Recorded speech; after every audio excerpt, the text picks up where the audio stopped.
Hey guys, Mr. Bear Arms ICT here. Here's my first 1,000 round review, and it's of the Canik TP9 SFX. This is hopefully one of many 1,000 round reviews that I'll be doing. My original initial impression was that I was skeptical of a $500 price tag, and I've had several cheap guns, under $500 guns. Matter of fact, there's a whole $400 and cheaper review to see which one was the best. And nothing shot amazing. Nothing really caught my eye until this one came along. For this 1,000 round review, it took me a couple of years. I was not really dedicated to shooting it often, and for the 1,000 rounds, I just noticed that the round count was roughly at 1,000. I used factory and aftermarket mags. It came with I think it's an 18 and a 20 rounder. And then I also bought one or two additional ones when I first originally purchased the gun. And I've been impressed with it since the first shot. It still shoots well, and we'll get into the details of it here in just a minute. I topped the gun with a Swamp Fox Justice and its accompanying iron sights, which is just like a little metal case that goes around it. And as far as I can tell, it is as accurate as I am. Took it out to the outdoor range and was able to ring the 66% IP-SC steel targets at whatever distance I was at, which was between 3 and 15 yards. At the indoor range, I was able to drill a 2-inch hole at 10 yards. I wasn't bad at 15, but it definitely opened up, and definitely not great at 20 yards. So I do still need to practice.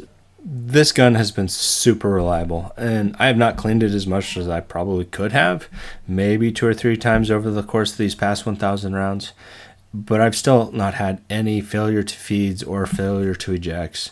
It shoots everything that I've thrown at it.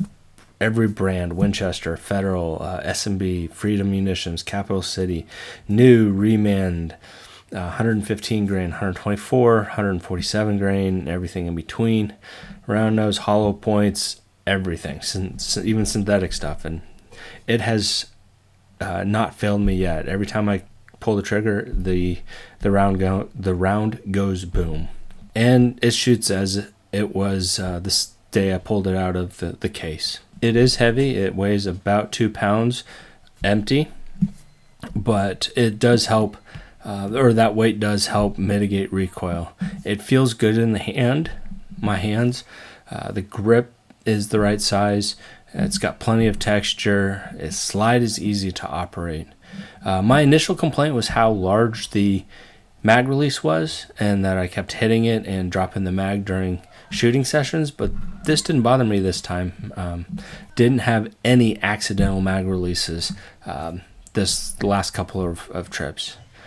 The trigger pull is very long. About 90% of the travel is take up, and then that last 10% is a good, crisp, clean break with a very short reset. Prior to buying this gun, I was shooting the IWI Masada as my go-to range gun. Every time I went to the range, grabbed that because I knew it would just shoot.